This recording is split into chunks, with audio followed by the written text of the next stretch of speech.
अस्सलाम वालेकुम viewers, welcome to my channel expert preparation zone. उम्मीद करती हूँ कि आप लोग बिल्कुल ठीक होंगे। सो वीवर, इस वीडियो में हम लोग डिस्कस करेंगे पाकिस्तान एयरफोर्स एयरमैन के इनिशियल टेस्ट एक्सपीरियंस एमसीक्यूज जो कि 13 और 14 फरवरी के टेस्ट में आए हैं।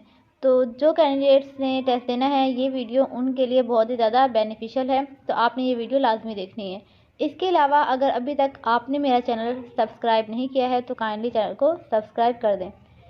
So let's start. Number 1 is Newton second law.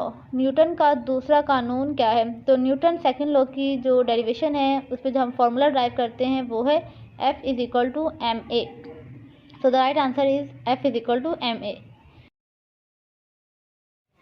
Question number 2 is the standard deviation of the observation. आपको एक ऑब्जर्वेशन दी गई है जिसकी आपने स्टैंडर्ड डेविएशन मालूम करनी है। सो स्टैंडर्ड डेविएशन के लिए हमारे पास मीन का होना ज़रूरी है, तो मैंने इसका सोल्यूशन शेयर कर दिया है। मीन का फॉर्मूला होता है sum of terms divided by total number of terms. तो आपके पास जितनी भी ऑब्जर्वेशन है, तो आप सबसे पहले उनको प्लस कर लेंगे और टोटल टाइम मतलब कितनी बार आपने वो ऑब्जर्वेशन की है, तो यहाँ हमारे पास 5 मरतबा है, तो आप 5 से डिवाइड कर देंगे। 6 होगा, 7 होगा, तो उससे आप डिवाइड कर देंगे, तो हमारे पास इसका मीन आ जाएगा 5। उसके बाद जो इसकी स्टैंडर्ड डेविएशन है, उसका फॉर्मूला ही मैंने शेयर कर दिया है। स्टैंडर्ड डेविएशन हमारे पास जो आ रही है वो आ रही है 0, क्योंकि जो हमारे पास टोटल नंबर थे ऑब्जर्वेशन के वो है 5, तो 0 को रूट अब जब लेते हैं तो वो 0 ही होगा, और 0 को हम किसी भी नंबर से डिवाइड करते हैं तो उसका आंसर 0 ही आता है। तो यहाँ इसकी स्टैंडर्ड डेविएशन क्या आ रही है? 0। Next is arithmetic mean sample. Arithmetic mean को हम किस तरीके से रिप्रेजेंट करते हैं? तो अर्थमेटिक मीन को रिप्रेजेंट करने का तरीका है x के ऊपर छोटी सी बार। तो ये है अर्थमेटिक मीन का सैम्बल। इसके अलावा आपको इसका फॉर्मूला भी आना चाहिए जो कि होता है summation x upon n। Question number 4 is energy stored in coal is called dash. कोयले में कौन सी एनर्जी स्टोर होती है? तो इसका आंसर है thermal energy. Energy stored in coal is called thermal energy. Question number 5 is energy stored in dam is called dash. Dam में कौन सी एनर्जी स्टोर होती है? तो डैम में जो एनर्जी स्टोर होती है वो होती है पोटेंशियल एनर्जी। इसके अलावा पोटेंशियल एनर्जी का फार्मूला भी पूछ सकते हैं। पोटेंशियल एनर्जी का फार्मूला होता है mgh। m का मतलब मास, g का मतलब ग्रेविटी और h का मतलब है हाइट। तो पोटेंशियल एनर्जी का फार्मूला भी आप याद कर लीजिएगा। क्वेश्चन नंबर 6 इज -1 और 2 लाइज इन विच क्वाड्रेंट। आपको जो वैल्यू गिवन है आपने बताना है ये किस क्वाड्रेंट में लाई करेगा। तो ये मैंने आपको पहले ही बताया था कि जो पहला नंबर होता है वो x को रिप्रेजेंट करता है और दूसरा नंबर y को। तो x की वैल्यू है -x और y हमारे पास क्या है 2, तो ये लाई करेगा दूसरे क्वाड्रेंट में। तो इसका आंसर है second quadrant. Question number 7 is what come next in the series. Verbal का एक क्वेश्चन है और आपको ये नंबर सीरीज दी गई है 3, 5, 8, 13 और 20, और आपने बताना है कि नेक्स्ट नंबर कौन सा आएगा। तो ये बेसिकली एडिशन की सीरीज़ है। इसमें हम ऐड कर रहे हैं प्राइम नंबर। सबसे पहले आप 2 ऐड करेंगे, 3 में 2 ऐड किया तो क्या आ जाएगा 5। देन 5 में आपने 3 ऐड किया तो 8 में अब नंबर ऐड किया है 5, 13 आ जाएगा। 13 में जो हमने नंबर ऐड किया है वो है 7। अब आपके पास जो नेक्स्ट ऑप्शन है वो 2 चीज़ें हैं, या तो आप 9 ऐड कर दें या फिर 11। तो ऑप्शन के अकॉर्डिंग जो इसमें ऐड किया गया है वो 11 किया गया है, यानी कि प्राइम नंबर ऐड हो रहे हैं। प्राइम नंबर वो होते हैं जो सिर्फ अपने टेबल में आते हैं। तो जब आप 20 में 11 ऐड करेंगे तो इसका आंसर क्या आ जाएगा 31। Question number 8 is find the sum of first odd number up to 10, यानी पहले 10 ऑड नंबर्स का आपने सम करना है। तो इसका सॉल्यूशन मैंने शेयर कर दिया है आपके पास। पहले फर्स्ट जो 10 ऑड नंबर है वो है 1, 3, 5, 7, 9। इनको आप ऐड करेंगे तो इसका आंसर आपके पास क्या आएगा 25। सो 25 is the right answer. Question number 9 is ceremonial सिनोनियम। Ceremonial का सिनोनियम होता है formal. Next is antonym of ceremonial. तो सेरेमोनियल का जो है वो सिनोनियम भी पूछा जा रहा है यानी कि सिमिलर वर्ड, और एंटोनियम भी पूछा जा रहा है यानी कि अपोजिट वर्ड। तो सेरेमोनियल का एंटोनियम होता है इनफॉर्मल। सिनोनियम होगा फॉर्मल और एंटोनियम क्या हो जाएगा informal. Question number 11 is Japan is a dash country. Japan एक डैश मुल्क है, तो इसमें आएगा रिच। एडजेक्टिव इसमें लगाया गया है बेसिकली। तो जापान जो है वो एक अमीर मुल्क है। Question number 12 is deer runs dash than the cow. जो हिरन है वो काउ से ज़्यादा तेज़ भागती है। तो यहाँ पर जो स्वीटेबल वर्ड लगेगा वो आएगा faster. Deer run faster than the cow. Question number 13 is 70% of 70 is. आपके पास एक अमाउंट है 70 और आपने इसका 70% बताना है। तो इसका आंसर आएगा 49। बहुत ही इजी सा सोल्यूशन है कि परसेंटेज का साइन हटता है और आपके पास डिवाइड में क्या आ जाता है 100। तो जब आप 70 को 100 से डिवाइड करेंगे और फिर 70 से मल्टीप्लाई करेंगे तो इसका आंसर क्या आ जाएगा 49। सो 49 is the right answer. Question number 14 is he is playing cricket find verb. एक सेंटेंस आपको गिवन है जिसमें प्रेजेंट कंटिन्यूस का सेंटेंस है और आपने वर्ब आइडेंटिफाई करना है यानी कि एक्शन। और यहाँ पे जो एक्शन हो रहा है, काम हो रहा है, वो क्या हो रहा है playing. So playing is the right answer. Next is if input is 100 and output is 3 find efficiency. तो एफिशिएंसी का फॉर्मूला मैंने लिख दिया है और सॉल्यूशन भी शेयर कर दिया है। एफिशिएंसी का फॉर्मूला होता है output divided by input multiply by 100%। अगर परसेंटेज में पूछा है तो 3 जो है वो 100 से डिवाइड होगा और मल्टीप्लाई करेंगे 100% से। तो इसका आंसर क्या आ जाएगा 3%। Next is mid point cut a line segment into dash parts. एक मिड पॉइंट जो है वो एक लाइन सेगमेंट को कितने हिस्सों में डिवाइड करता है। तो इसका राइट आंसर हो जाएगा 2 parts. Mid point cut a line segment into 2 parts. Next is he get up dash dawn. Preposition आपने लगानी है और यहाँ पे जो स्वीटेबल प्रीपोजिशन लग रही है वो लग रही है by. He get up by dawn. Question number 18 is radius of earth is. Earth का रेडियस क्या है। तो अर्थ का जो रेडियस है अगर वो किलोमीटर में पूछा है तो आप इसका आंसर देंगे 6.378 किलोमीटर। अगर एक्सपोनेंट में गिवन है ऑप्शन तो इसका आंसर होगा 6.38 एक्सपोनेंट 10 की पावर 3। और अगर मीटर में पूछा गया है तो इसका आंसर होता है 6.38 एक्सपोनेंट 10 पावर 6 मीटर। तो किलोमीटर और मीटर दोनों में ही आपको पता होना चाहिए, आप इसे मेमोराइज कर लीजिएगा। Next is mass of earth is. Mass of earth क्या होता है, ये एमसीक्यूज बहुत बार रिपीट हुआ है, रेडियस वाला भी और मास वाला भी। तो इसका मास होता है अर्थ का 6.0 exponent 10 power 24 kilogram. Question number 20 is thermal conductivity of air is. Air की थर्मल कंडक्टिविटी क्या है। तो इसका आंसर है 2.623 एक्सपोनेंट 10 पावर -2। 10 की पावर -2 है तो ऑप्शन में आपके पास 0.026 भी आ सकता है। तो जो भी ऑप्शन है अगर एक्सपोनेंशियल में है तो आप ये वाला आंसर पुट करेंगे और अगर एक्सपोनेंट में नहीं है तो इसका आंसर होगा 0.0263।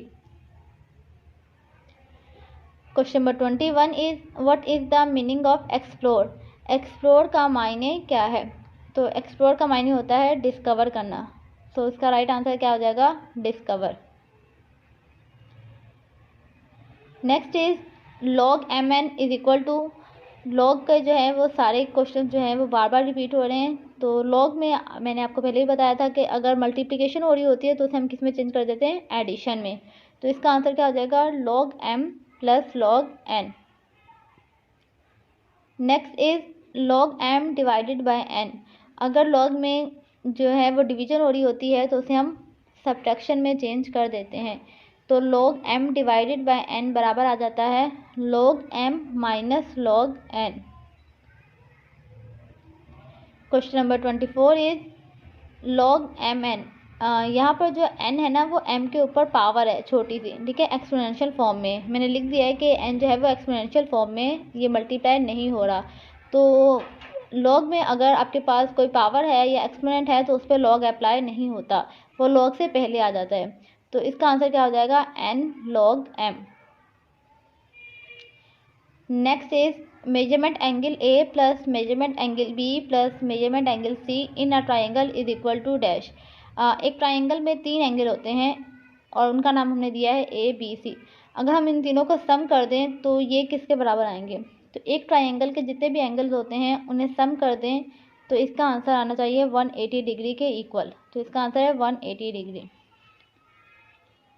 Question number 25 is in a triangle measurement angle A plus measurement angle B minus measurement angle dash is equal to measurement angle C. एक ट्राइंगल है, अगर उसके दो एंगल का हम सम कर दें तो वो बराबर आना चाहिए एंगल सी के। लेकिन यहाँ पे इन्होंने एक और चीज़ ऐड कर दी है कि measurement angle A plus measurement angle B के अंदर हम क्या माइनस करें कि वो एंगल सी के बराबर आ जाए। तो इसमें से हम क्या माइनस कर देंगे, 0। अगर ए और बी दोनों ही 45 के हैं और सोचें कि सी वाला जो है वो 90 डिग्री का है, तो हम क्या माइनस करेंगे, क्योंकि ट्राइंगल तो 180 डिग्री के बराबर होता है, तो इसलिए आप इसमें से 0 डिग्री माइनस कर देंगे। Question number 26 is a body rotate about its axis is called dash. अगर एक बॉडी जो है वो अपने एक्सिस पे रोटेट करती है तो उस मोशन को क्या कहते हैं। तो उस मोशन का नाम होता है रोटेटरी मोशन या फिर सर्कुलेटरी मोशन भी कह सकते हैं। दोनों ही इसके राइट आंसर है। Next is which force that oppose the state of rest और state of motion of a body. ऐसी कौन सी फोर्स होती है कि जो अगर कोई बॉडी रेस्ट की हालत में है तो उसको रेस्ट की हालत में ही रखना चाहती है, उसको मूव करवाना नहीं चाहती। और अगर कोई बॉडी कंटिन्यूसली मूव कर रही है तो वो चाहती है कि वो मोशन ही करे, रुके ना। तो ऐसी जो फोर्स है उस फोर्स को क्या कहते हैं, उस फोर्स का नाम है inertia. So inertia is the right answer. Question number 28 is if velocity of a body is increasing with the time then acceleration will be। अगर कोई बॉडी है और उसकी वेलोसिटी आप टाइम के साथ इंक्रीज कर रहे हैं तो बताएं उसकी एक्सेलरेशन क्या होगी। तो by the increasing of velocity उसकी एक्सेलरेशन भी बढ़ जाती है और हमेशा पॉजिटिव में आती है, नेगेटिव में नहीं आती। तो इसका आंसर अगर ऑप्शन में पॉजिटिव है तो पॉजिटिव लगाइएगा, अगर इंक्रीज और डिक्रीज का ऑप्शन हुआ तो इंक्रीज लगा दीजिएगा। Next is if velocity of a body is double then kinetic energy will be. अगर एक बॉडी की वेलोसिटी जो है वो आप डबल कर देते हैं तो उसकी काइनेटिक एनर्जी क्या होगी। तो उसकी काइनेटिक एनर्जी है वो 4 गुना बढ़ जाएगी। जितनी आपको वेलोसिटी दी हुई है ना उसका आपने स्क्वायर करना होता है। डबल हुई है तो 2 का स्क्वायर क्या होता है 4। अगर यहाँ पे 3 लिखा होता है तो 3 का स्क्वायर 9। तो काइनेटिक एनर्जी क्या हो जाती, 9 टाइम्स इंक्रीज हो जाती। Next is in Newton first law of motion the net force is equal to. Newton के पहले लॉ के मुताबिक जो नेट फोर्स है यानी एक बॉडी के ऊपर जो भी नेट फोर्स लग रही होती है वो कितनी होती है। तो वो होती है 0, यानी कोई भी नेट फोर्स अप्लाई नहीं हो रही। तो नो नेट फोर्स भी ऑप्शन में हो सकता है और 0 भी हो सकता है। तो दोनों ही राइट आंसर है। नेक्स्ट इज एंटोनियम ऑफ अगली। अगली का एंटोनियम यानी कि अपोजिट वर्ड क्या है। तो इसका आंसर है ब्यूटीफुल। एंटोनियम ऑफ अगली is beautiful. Question number 32 is सिनोनियम of furious. Furious का सिनोनियम क्या है। तो फ्यूरियस का सिनोनियम या सिमिलर वर्ड जो है वो क्या है, angry. Question number 33 is antonym of furious is. Furious का एंटोनियम क्या है। तो फ्यूरियस का एंटोनियम ग्लैड भी हो सकता है और हैप्पी भी हो सकता है। तो दोनों का मतलब भी क्या है, खुश। तो ग्लैड और हैप्पी दोनों ही इसके राइट आंसर है। Next is sine theta is equal to. Sine theta किसके इक्वल होता है। तो साइन थीटा इक्वल होता है 1/cosecant थीटा के। इसके अलावा एक और क्वेश्चन भी है जो आया था आज के टेस्ट में, वो था टेंजेंट थीटा यानी टेन थीटा किसके इक्वल होता है। तो टेन थीटा इक्वल होता है 1/cot थीटा के। Question number 35 is how to represent A union B. A union B को हम किस तरह रिप्रेजेंट करते हैं यानी किस तरह लिख सकते हैं। तो इसका बहुत ही सिंपल सा आंसर है ए यूनियन बी, यानी ए लिखते हैं, यूनियन लिखते हैं और फिर क्या लिखते हैं, बी लिखते हैं। Next is choose the correct spelling. Choose the correct spelling में जितने भी वर्ड्स आ रहे थे वो मैंने लिख दिए हैं। आपके पास आ रहा है assessment, occasion, previous, embassy, temporary, receive. उसके अलावा एक और वर्ड भी था एम्बिशियस।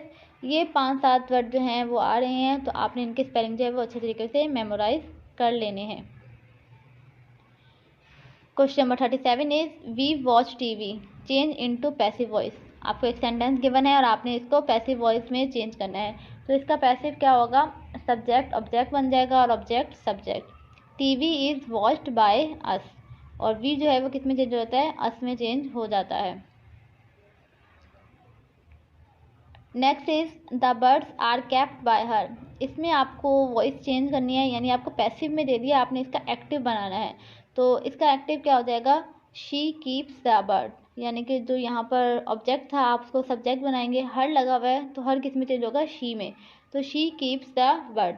अब आपको पता होगा कि जो थर्ड पर्सन सिंगुलर होते हैं उनमें जब वर्ब लगाया जाता है तो एस और एस का इजाफा किया जाता है, तो कीप नहीं लगेगा, कीप्स लगेगा। Next is the apple is dash sweet, add adverb. एक सेंटेंस आपको गिवन है और आपने उसमें एडवर्ब लगाना है, तो यहाँ पर जो स्वीटेबल एडवर्ब लगेगा वो लगेगा very. The apple is very sweet. Next is she says to me I was sick, change the narration. आपने जो है वो नरेशन चेंज करनी है, तो इसकी जब आप इसको इनडायरेक्ट स्पीच में चेंज करेंगे तो ये हो जाएगा she tells me that she was sick. देखिए आपके पास जो रिपोर्टिंग स्पीच होती है ना, रिपोर्टिंग स्पीच यानी कि शी सेज वाली, जो इन्वर्टेड कॉमास में नहीं होती, अगर ये प्रेजेंट में हो, देखिए सेड नहीं लगा हुआ, सेज लगा हुआ है, तो हमारा जो रिपोर्टेड स्पीच यानी इन्वर्टेड कॉमास के अंदर वाला जो सेंटेंस होता है वो चेंज नहीं होता, यानी कि वो अगर पास में है तो पास में रहेगा, सिर्फ क्या चेंज हो जाते हैं, सब्जेक्ट वगैरह चेंज हो जाते हैं। तो इसका आंसर यही होगा, she tells me that she was sick. Question number 41 is young one of dash. कुछ आपको डिफरेंट एनिमल्स के नाम दिए जाते हैं और आपने उसके यंग वन यानी बेबीज़ बताने होते हैं। तो जितने भी बच्चों ने अपना एक्सपीरियंस शेयर किया है, तो ये कुछ 4-5 ही जानवरों के नाम हैं जिनके पूछे जा रहे हैं। लॉइन, लॉइन का यंग वन क्या होता है, कब। डॉग, डॉग का यंग वन क्या होता है, पपी। हैन का जो यंग वन है वो होता है चिक। डक का जो यंग वन या बेबी होता है तो हम बोलते हैं डकलिंग। और शीप, शीप का जो यंग वन या बेबी होता है तो हम क्या बोलते हैं, लैम्ब। क्वेश्चन नंबर 42 इज आपको एक मैट्रिक्स गिवन है, find the order of given matrices. आपको जो एक मैट्रिक्स गिवन है आपने उसका ऑर्डर बताना है, तो इसका ऑर्डर क्या होगा, 1/2। तो ऑर्डर में हम क्या लिखते हैं, पहले रो लिखते हैं फिर कॉलम। तो आपको जो मैट्रिक्स दिया गया है उसमें 1 रो है और 2 कॉलम, तो इसका ऑर्डर क्या हो जाएगा, 1/2। Question number 42 is √48 is equal to, √48 किसके बराबर होता है, तो ये तो बहुत ही बार रिपीट हो चुका है। इसका आंसर क्या है, 4√3। 48 का आप एलसीएम लेंगे, इसको ब्रेक करेंगे तो इसका आंसर क्या आ जाएगा, 4√3। Question number 43 is if a is equal to √10 + 3 then find the value of a² - 1/a²। तो ये मैंने अपनी प्रीवियस वीडियो में भी इसका सोल्यूशन शेयर कर दिया था और वहाँ मैंने आपको डिटेल में बता भी दिया था कि a² - 1/a² की वैल्यू कैसे आई।